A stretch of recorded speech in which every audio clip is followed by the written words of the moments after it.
Folks, good Friday morning.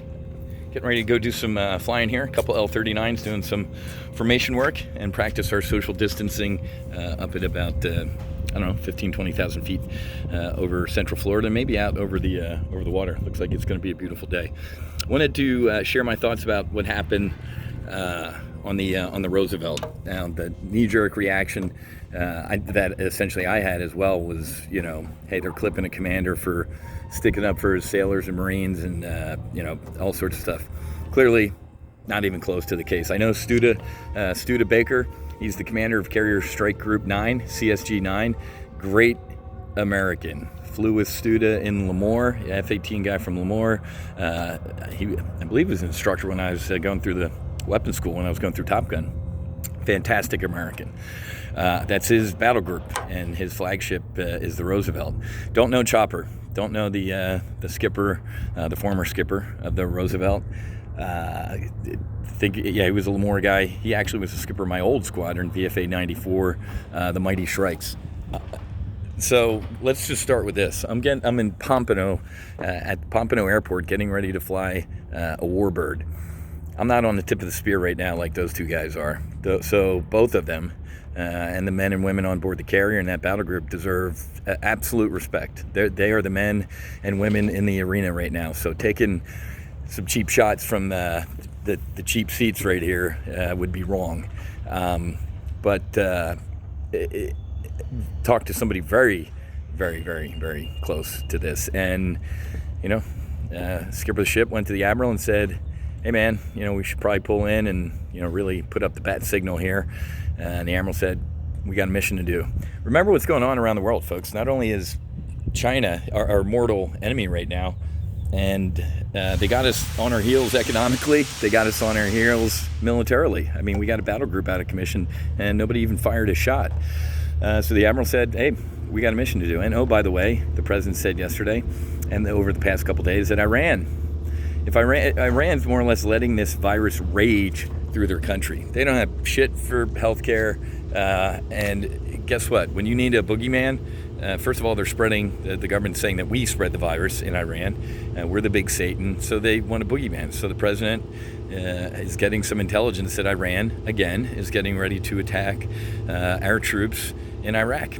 Nice little Iranian wag the dog.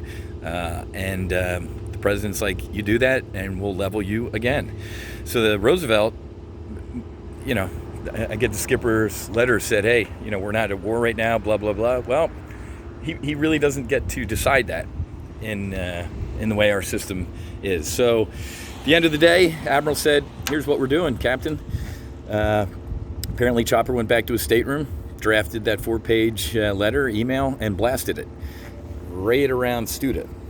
So that's literally they're down the hallway from each other. I can visualize it. The blue tile, we call it, the VIP section of the aircraft carrier, where the admiral's quarters and the captain's quarters and all that stuff. And he pressed fire on that, and it went outside the chain of command. So great, good on Chopper for being worried about his sailors and Marines. Absolutely bad on Chopper for firing it outside the chain of command. The way I'm hearing it, Studa literally heard, minutes later he's getting emails from people, civilians going, dude, what's going on in your battle group? Completely unacceptable. So that's why it happened. Okay, so the initial knee-jerk reaction of, oh my God, they clipped the skipper because he put up the bat signal. In the military, there are ways to put up the bat signal. There are ways to voice your concerns up the chain of command. And it's in these type of times that's a requirement, man. Just like the Constitution. Just because we're going through this pandemic doesn't mean we just kind of tear that thing up. It's meant to survive things like this. I get it. The Constitution ain't a suicide pact. And, we have to take, some a hard look at things here, but at the end of the day, the chain of command exists for a reason. The day before, Secretary of Defense, it sounded like, and the CNO, the Chief of Naval Operations, were, good on you, Skipper. And then when they found out about how it got blasted up the chain of command, you can't have it. I saw the video on social media of the skipper leaving the ship, and a couple thousand sailors and Marines on the in the hangar bay cheering him off. I get it, But at the end of the day, there's rules and regulations, and there's rules and regulations for a reason. So God bless Chopper, incredible service, incredible career, getting to be the skipper of the most lethal war-fighting piece of equipment on the face of the earth. And good on Studa. Studa's got a new skipper coming in for the Roosevelt, and they got a haze graying underway, man. These are some serious times. So wanted to give you kind of my Friday morning whiz musings before we man up and go flying here. So have a great rest of your day. I think we're doing 2 flights today.